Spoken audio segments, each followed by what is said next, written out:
Franz Liszt was truly one of the most fascinating figures in the whole history of music.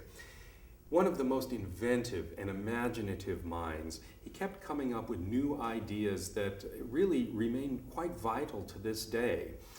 One of the inventions of Franz Liszt was the musical genre we call the tone poem or the symphonic poem. He was effectively the inventor of this, meaning single movement orchestral pieces that are based on some idea or some literary passage or maybe a painting, but in other words, from some extra musical impetus rather than strictly growing out of the notes themselves. So in 1853 and 1854, Liszt went back to this choral piece that he had composed a few years earlier, and he rewrote it. He revised it really quite entirely into a symphonic poem, and this symphonic poem he called Les Préludes. There are four main sections to Les Préludes, and they have to do with love, with war, with the beauty of the countryside, and with destiny. Kind of a general program for a symphonic poem, but he also, after the fact, rewrote a program entirely so that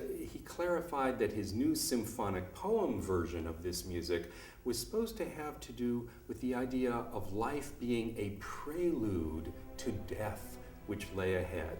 And it's famous for having one of the very most famous passages of classical music as its opening.